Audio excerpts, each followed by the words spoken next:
Hi, I'm Timo Andrus. I'm a composer and a pianist. Welcome to my living room.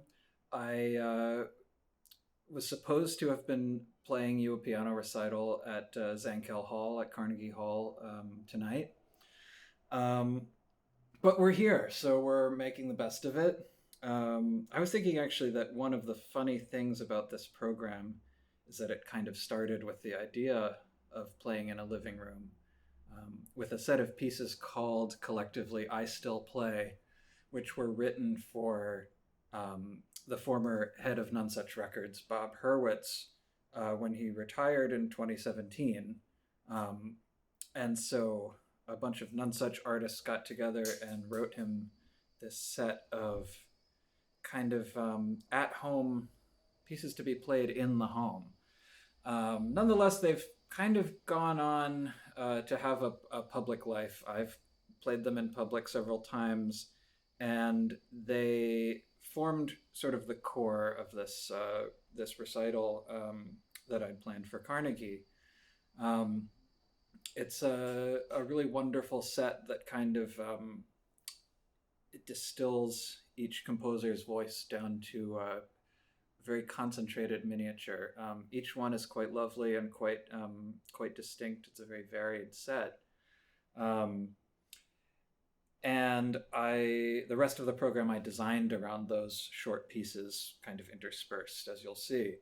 Um, but I wanted to talk a little bit about kind of why I'm here doing this. I suppose we know why I'm here.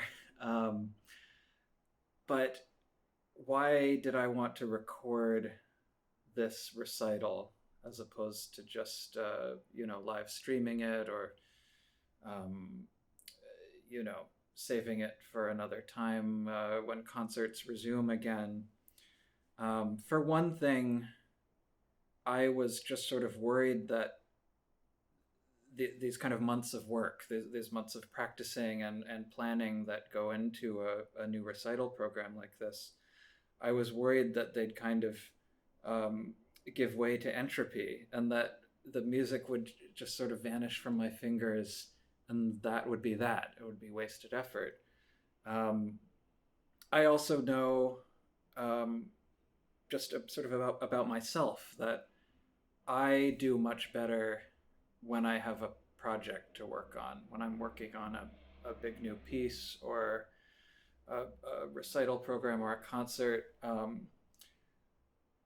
And particularly now when I'm suddenly pretty much unemployed, I realized that would be particularly important.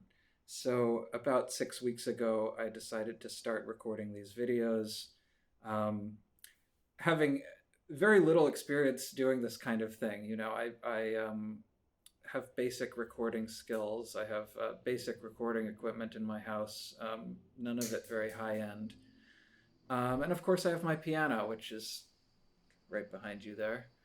Um, but to put all of these things together into some kind of degree of polished performance was actually something of a challenge and something of a process. And you can actually see, or at least I can see, over the course of these videos that my ability to make these videos actually improves. The sound gets a little better, the picture quality gets better. I start being a little more adventurous with the shots I choose. And that, to me, is kind of an interesting way to document what the past 6 weeks have been. Um, I mean, I suppose we'll all remember this time in our lives in different ways. For me, it's been, it's a working process. I think as musicians, as artists, we define our lives in terms of work, and I mean that in good and bad ways. Um, but for me, my work has always given my life meaning. My work in music, and even though I don't have work for the time being, I think that holds true. Um, so a little bit about the rest of the program. in addition to the I Still Play set, there's some larger, more extended pieces on the program as well. It's a largely American. I think of it as an American program, and I'll count Donica Dennehy and Louis Andreessen as honorary Americans for my purposes. Um, the program opens with a beautiful piece by Robin Holcomb, actually originally written for accordion, um, called "Wherein Lies the Good," and it's kind of a compendium of all these different aspects of American vernacular music, kind of at once very familiar but distinctly unfamiliar. Some things sound like a tune you maybe heard somewhere in a musical or an old Stephen Foster song or something, but they're actually all original tunes, and they're structured in kind of an amazing way that kind of makes this long journey out of lots of little sections. Um, One thing I'm particularly excited about in this program is a new piece by the young composer Gabriella Smith, whose music I got to know a few years ago. This is her first solo piano piece. I'm very honored to have gotten to commission it with Carnegie Hall's help, and to be premiering it here. It's called Imaginary Pancake, and it's a real showpiece. It's kind of a virtuoso Lisztian kind of showpiece, but more than that, to me, it has this wonderful kind of arc, this journey to it, this kind of almost sculptural quality in time, which I think you'll see what I mean when you hear it. I think it's just a real knockout piece.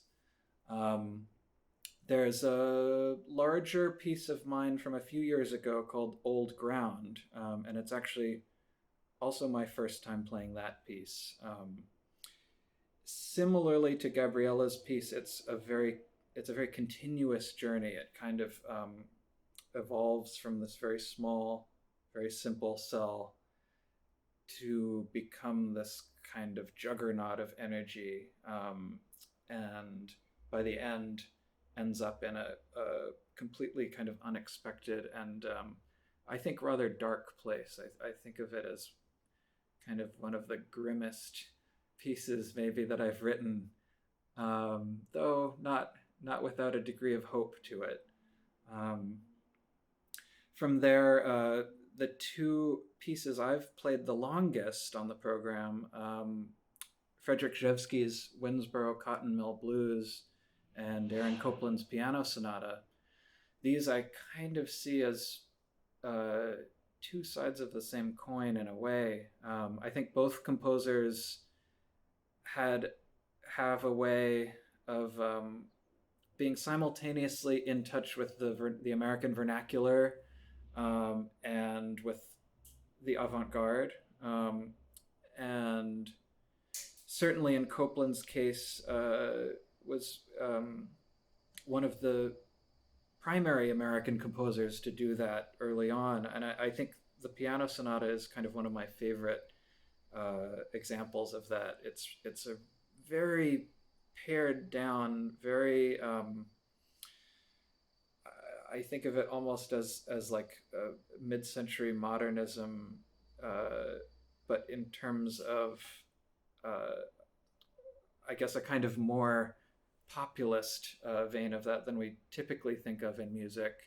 I also think it's a really deeply tragic piece, particularly the last movement, which is this kind of this very oratory, this very rhetorical kind of elegiac speech. For me, just one of the bleakest and most beautiful and most eloquent things in American music. Rzewski, I think the piece Winnsboro Cotton Mill Blues gets typecast a little bit, maybe as a showpiece or as a very kind of it's a very blunt piece, and I think you'll see what I mean when you see and hear me play it. But it also has a very strongly felt political message, and I think a very kind of a very polemical quality to it, which is deeply angry and I think deeply American. It's sort of I put it squarely in the sort of American leftist revolutionary tradition, and I think it's one of the best musical examples of that. Um, and I think it speaks, I dare say, particularly to our time when we're thinking very much about the plight of working people, of people who, are forced to go into their jobs now, um, who are risking their lives to provide supposedly necessary services. And I think Rzewski is one of the composers who thinks about those problems and somehow manages to convey that urgency, that necessity in music, which I think is a very, very difficult, challenging thing to do. And that's the program. So I don't know if this will work. I don't know if one can play a piano recital online. This is all, of course, a big experiment. But it's been really fun for me. It's been a learning process, as they say, to make these videos and to both kind of be my own audience in a weird way and to imagine you, the virtual audience on the other side of the camera. So thank you very much for listening. If you listen to one track or if you listen to the whole thing, I'm happy with whatever. And hopefully see you soon in a concert hall or on the street or in a restaurant. Thanks for listening.